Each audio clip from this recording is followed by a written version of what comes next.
வெள்ள பாதிப்பு காரணமாக காட்டேரிக்குப்பம் நிவாரண முகாமில் தங்கியிருந்த வாய்ப்பேச முடியாத கர்ப்பிணி பெண் பிரசவ வலியால் துடித்ததால் அவரை உதவி ஆய்வாளர் தனது வாகனத்தில் மருத்துவமனைக்கு அழைத்து சென்றது அப்பகுதியில் நெகிழ்ச்சியை ஏற்படுத்தியது. வெள்ள பாதிப்பு காரணமாக புதுச்சேரி அடுத்த சந்தை புதுக்குப்பம் சமுதாய நலக்கூடத்தில் நிவாரண முகாம் அமைக்கப்பட்டிருந்தது. அங்கு தங்கியிருந்த வாய்ப்பேச முடியாத பெண்ணிற்கு திடீரென பிரசவ வலி ஏற்பட்டு துடித்த நிலையில் ஆம்புலன்ஸ் வசதிகள் இல்லாததால் தகவல் அறிந்து சம்பவ இடத்திற்கு வந்த காட்டேரிக்குப்பம் உதவி ஆய்வாளர் தமிழரசன் சற்று யோசிக்காமல் தனது காவல் வாகனத்தில் பிரசவ வலியால் துடித்த பெண்ணை மருத்துவமனைக்கு அழைத்து சென்றனர். இதனைத் தொடர்ந்து அவர் ஆம்புலன்ஸுக்கு தகவல் அளித்ததால் ஆம்புலன்ஸ் பாதி வழியில் வந்து அப்பெண்ணை மருத்துவமனைக்கு அழைத்து சென்றனர். இந்த சம்பவம் அங்கு இருந்தவர்களிடையே நெகிழ்ச்சியை ஏற்படுத்தியது.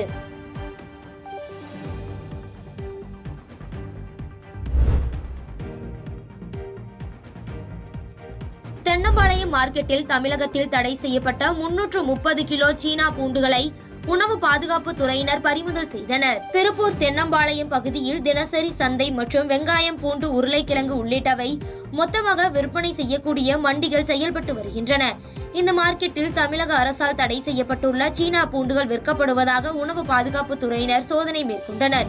சோதனையில் கடை ஒன்றில் 22 மூட்டைகளில் வைக்கப்பட்டிருந்த 330 கிலோ சீனா பூண்டுகள் கண்டறியப்பட்டது. அவற்றின் மாதிரிகளை பரிசோதனைக்காக எடுத்துச் சென்ற உணவு பாதுகாப்பு துறையினர் 330 கிலோ பூண்டையும் பறிமுதல் செய்து உடலுக்கு உபாதை ஏற்படுத்தக்கூடிய வகையிலான இந்த பூண்டுகளை வியாபாரிகள் விற்பனை செய்யக்கூடாது என அறிவுறுத்தினர்.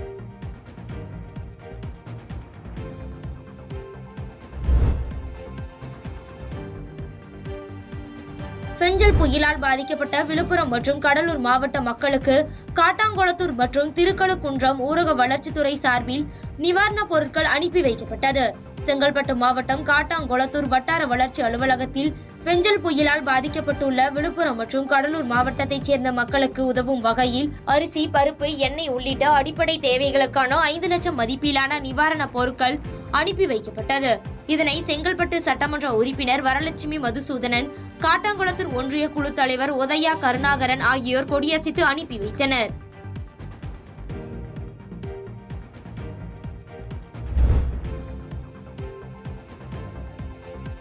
கள்ளக்குறிச்சி மாவட்டத்தில் 30,000 ஹெக்டேர் விவசாய நிலங்கள் தண்ணீரில் மூழ்கியதாக மாவட்ட ஆட்சியர் பிரசாந்த் தெரிவித்துள்ளார். கள்ளக்குறிச்சி மாவட்ட ஆட்சியர் பிரசாந்த் செய்தியாளர்களை சந்தித்து பெஞ்சல் புயல் காரணமாக ஏற்பட்டுள்ள சேதங்கள் குறித்து பேட்டியளித்தார். அதில் கள்ளக்குறிச்சி மாவட்டத்தில் புயல் காரணமாக அதீத கனமழையால் 30,000 ஹெக்டேர் விவசாய நிலங்கள் தண்ணீரில் மூழ்கியதாகவும் சுமார் 410 வீடுகள் மழைநீரில் சேதமடைந்ததாகவும் தெரிவித்தார். மேலும் தென்பெண்ணை ஆற்று வெள்ளத்தால் பாதிக்கப்பட்ட மூங்கில் துறைப்பட்டு திருக்கோவிலூர் பகுதியில் தண்ணீரில் அடித்துச் செல்லப்பட்ட வீட்டுமனை பட்டா சான்றிதழ்கள் வழங்க சிறப்பு முகாம் நடைபெறும் என்றார்.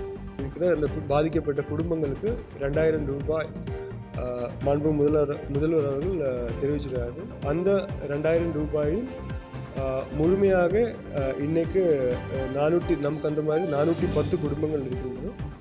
அந்த 410 குடும்பங்களே கணக்கு முழுமையாக எடுக்கப்பட்டுள்ளது. நாளைக்கு அவங்களுக்கும் அந்தந்த ரேஷன் கடைகள் மூலமாக அந்த பணம் விநியோகம் செய்யறதுக்குள்ள ஏற்பாடுகள் செய்யப்பட்டு வருகிறது. அந்த பாதிக்கப்பட்ட ஸ்டூடெண்ட்ஸுக்கு டெக்ஸ்ட் புக் எல்லாமே வழங்குவதற்கு சிஓ மூலமாக நடவடிக்கை எடுக்கப்பட்டு வருகிறது. இது ஆல்மோஸ்ட் நம்மளுக்கு இயல்பு நிலை வந்துடுச்சு. விவசாயத்தை பொறுத்த வரைக்கும் எங்களோட ரஃப் எஸ்டிமேட் படி ஒரு 30,000 ஹெக்டருக்கு மேலே தண்ணீரில் முழுகப்பட்டு இப்போ தண்ணி வடிஞ்சு பல்வேறு ஸ்டேஜில் இருக்குது. ஸோ அதுக்கு எல்லாத்துக்குமே இன்னையிலிருந்து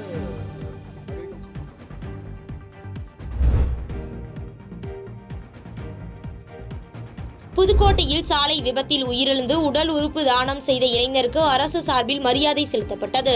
புதுக்கோட்டை மாவட்டம் சத்திரப்பட்டி கிராமத்தைச் சேர்ந்த மணிகண்டன் என்பவர் கந்தர்வக்கோட்டை பகுதியில் சாலை விபத்தில் படுகாயமடைந்து அரசு மருத்துவமனையில் அனுமதித்து சிகிச்சை பெற்று வந்தார்.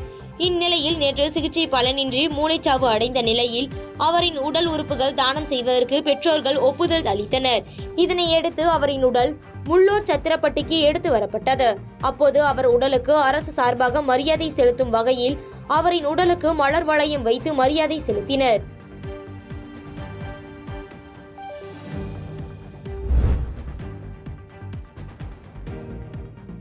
கன்னியாகுமரியில் பாபர் மசூதி இடிப்பு தினத்தை ஒட்டி பாதுகாப்பு ஏற்பாடுகள் தீவிரப்படுத்தப்பட்டுள்ளது. டிசம்பர் 6ஆம் தேதி பாபர் மசூதி இடிப்பு தினமாகும். இதையொட்டி அசம்பாவித சம்பவங்கள் நடைபெறுவதை தடுக்க போலீசார் கன்னியாகுமரி மாவட்டத்தில் தயார் நிலையில் உள்ளனர். இந்த நிலையில் நாகர்கோவில் ரயில்வே போலீசார் நாகர்கோவில் ரயில் நிலைய தண்டவாள பகுதிகளில் சோதனை நடத்தினர். இந்த சோதனை வரும் 6ஆம் தேதி வரை நடைபெறும் என்று போலீசார் தெரிவித்தனர்.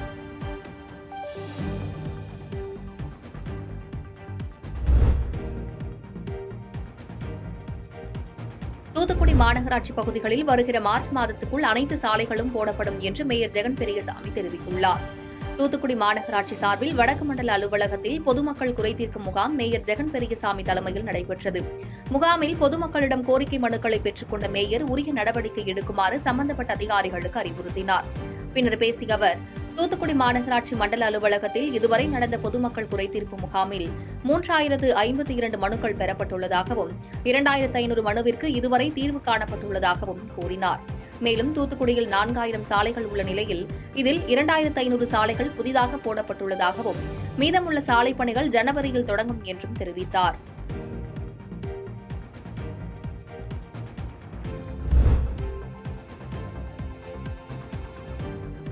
அரியலூரில் உலக எய்ட்ஸ் விழிப்புணர்வு தினத்தை முன்னிட்டு விழிப்புணர்வு பேரணி நடைபெற்றது. அரியலூர் பேருந்து நிலையம் அருகே உலக எய்ட்ஸ் விழிப்புணர்வு தினத்தை முன்னிட்டு பேரணி நடைபெற்றது.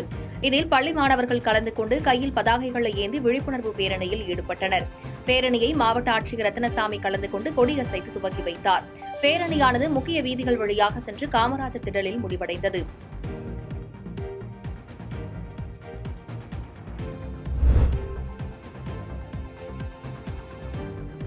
ஆற்காடு அருகே கட்டணம் செலுத்தாத பள்ளி மாணவர்களை வகுப்பறைக்குள் அனுமதிக்காமல் வெளியே நிற்க வைக்கும் பள்ளி நிர்வாகத்தினருடன் பெற்றோர்கள் முற்றுகையிட்டு வாக்குவாதத்தில் ஈடுபட்டனர்.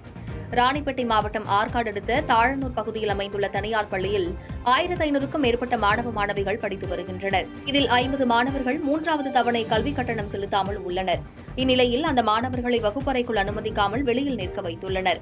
தகவல் அறிந்த பெற்றோர்கள் பள்ளி நிர்வாகத்தினருடன் வாக்குவாதத்தில் ஈடுபட்டு முற்றுகையிட்டனர். இதுகுறித்து பெற்றோர்கள் கூறுகையில், தவணை கட்டணம் செலுத்த கால அவகாசம் கூட வழங்கவில்லை எனவும் மாணவர்களை பள்ளி வேனில் ஏற்ற மறுப்பு தெரிவிப்பதாகவும் இதுகுறித்து கல்வித்துறை அதிகாரிகள் சம்பந்தப்பட்ட பள்ளி நிர்வாகத்தில் விசாரணை நடத்தி தகுந்த நடவடிக்கை எடுக்க வேண்டும் என்றும் கோரிக்கை விடுத்துள்ளனர்.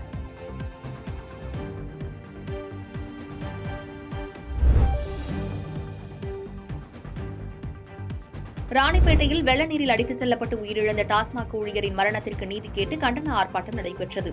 ராணிப்பேட்டை மாவட்டம் டாஸ்மாக் மாவட்ட மேலாளர் அலுவலகம் எதிரே அனைத்து டாஸ்மாக் தொழிற்சங்க கூட்டமைப்பு சார்பில் கண்டன ஆர்ப்பாட்டம் நடைபெற்றது. விழுப்புரம் மாவட்டம் டாஸ்மாக் விற்பனையாளர் சக்திவேல் கனமழையின் போது மதுபான இருப்பு குறித்து பார்வையிட அனுப்பியபோது வெள்ள நீரில் அடித்துச் செல்லப்பட்டு உயிரிழந்தார். இந்த நிலையில் சக்திவேலின் குடும்பத்தினருக்கு தமிழ்நாடு அரசு 50 லட்சம் ரூபாய் இழப்பீடு நிதி வழங்க வேண்டும் எனவும் அவரது மரணத்திற்கு நீதி கேட்டு இந்த கண்டன ஆர்ப்பாட்டமானது நடைபெற்றது. ஆர்ப்பாட்டத்தில் கலந்து கொண்டோர் தங்களது கோரிக்கைகளை வலியுறுத்தி கண்டன கோஷங்களை எழுப்பினர். மேலும் உயிரிழந்த டாஸ்மாக் ஊழியர் சக்திவேல் குடும்பத்தினருக்கு நீதி வழங்காமல் காலம் தாழ்த்தினால் தமிழகம் முழுவதும் கடையடைப்பு உள்ளிட்ட பெரும் போராட்டங்கள் நடைபெறும் என அனைத்து டாஸ்மாக் தொழிற்சங்கம் கூட்டமைப்பினர் எச்சரிக்கை விடுத்துள்ளனர்.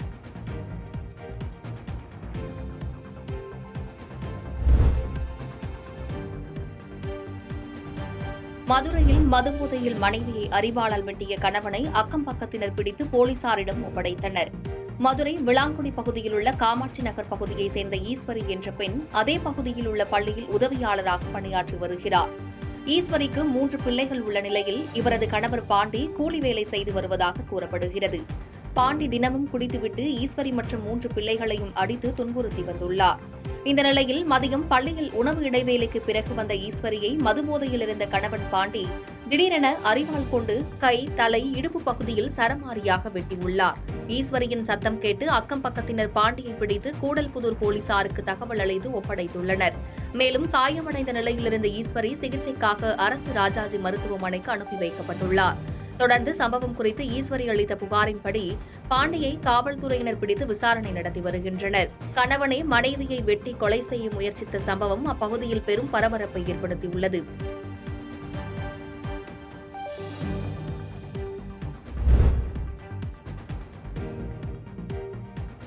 திருச்சூழி அருகே சட்டவிரோதமாக ரேஷன் அரிசி மற்றும் துவரம் பருப்பு கடத்தி சென்ற மினி லாரி சாலையோரம் கவிழ்ந்து விபத்துக்குள்ளானது. விருதுநகர் மாவட்டம் திருச்சூழி அருகே கமுதி திருச்சூழி சாலையில் ரேஷன் அரிசி மற்றும் துவரம் பருப்பு கடத்தி சென்ற மினி லாரி ஒன்று சாலையில் கவிழ்ந்து விபத்துக்குள்ளானது. இதில் சுமார் 10க்கும் மேற்பட்ட ரேஷன் அரிசி மூட்டைகள் மற்றும் துவரம் பருப்பு மூட்டைகள் சாலைகளில் சிதறி கிடந்துள்ளன. இதுகுறித்து அறிந்த திருச்சூழி வருவாய்த்துறை அதிகாரிகள் அங்கு விரைந்து சென்று சாலையில் சிதறி கிடந்த ரேஷன் அரிசி மற்றும் துவரம் பருப்பை பறிமுதல் செய்தனர். மேலும் பறிமுதல் செய்யப்பட்ட ரேஷன் அரிசி மற்றும் துவரம் பருப்பு மூட்டைகளை வருவாய்த்துறையினர் தமிழ்பாடியில் உள்ள நுகர்பொருள் வாணிபக் கழக கிடங்கில் ஒப்படைத்தனர். மேலும் மினிலாரி ஓட்டுநர் தப்பி ஓடிய நிலையில் மினிலாரியை திருச்சூழி காவல் நிலையத்தில் ஒப்படைத்தனர். சட்டவிரோதமாக ரேஷன் அரிசி மற்றும் துவரம் பருப்பு மூட்டைகளை கடத்தி வந்தது யார் என்பது குறித்து அதிகாரிகள் விசாரணை மேற்கொண்டு வருகின்றனர்.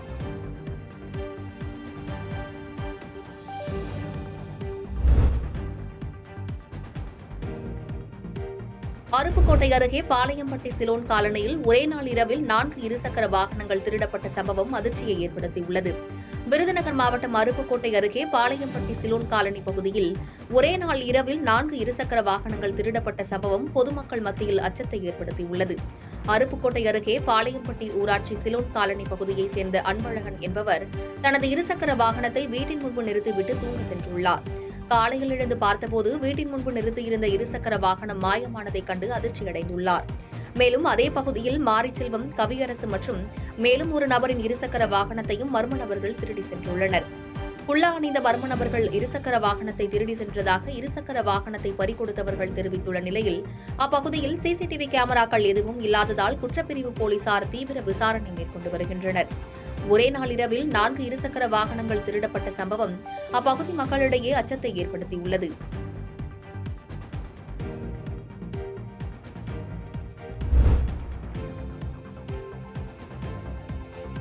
விருதுநகர் மாவட்டத்தில் மக்காச்சோள பயிர்களை காட்டுப்பன்றிகள் நாசம் செய்வது தொடர்கதையாகி வருவதால் நடவடிக்கை எடுக்க கோரி விவசாயிகள் கோரிக்கை வைத்துள்ளனர். விருதுநகர் மாவட்டம் சாத்தூர் அருகே வெம்பக்கோட்டை பகுதியில் உள்ள இரவார்பட்டி, கோட்டைப்பட்டி, மீனாட்சிபுரம், தாயில்பட்டி உள்ளிட்ட கிராமப் பகுதிகளில் விவசாயிகள் ஆயிரக்கணக்கான ஏக்கர் விளைநிலங்களில் மக்காச்சோள பயிர்களை பயிரிட்டுள்ளனர்.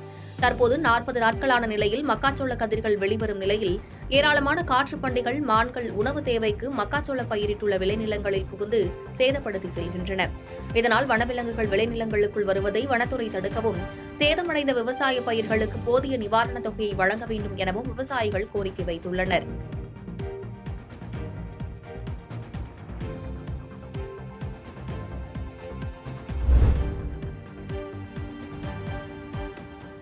புதுச்சேரி உடையார்பாளையம் பகுதியில் உள்ள ஆற்றுப்பாலம் உள்வாங்கியதால் கடலூர் புதுச்சேரி இடையேயான போக்குவரத்து பாதிக்கப்பட்டுள்ளது. புதுச்சேரியிலிருந்து கடலூர் செல்லும் சாலையில் இடையார்பாளையம் பகுதியில் உள்ள தென்பெண்ணையாறு, சங்கராபரணி, மலற்றாற்றில் வெள்ளப்பெருக்கு ஏற்பட்டு கரையோர கிராமங்கள் வெள்ளத்தில் மூழ்கியது. இதனிடையே மலற்றாற்றில் ஏற்பட்ட வெள்ளம் காரணமாக இடையார்பாளையம் பகுதியில் உள்ள ஆற்றுப்பாலம் திடீரென உள்வாங்கியது. இந்த பாலம் சேதமடைந்ததன் காரணமாக புதுச்சேரி கடலூர் இடையே போக்குவரத்து பாதிக்கப்பட்டுள்ளது. வாகனங்கள் அனைத்தும் மாற்றுப்பாதையில் திருப்பிவிடப்பட்டுள்ளது.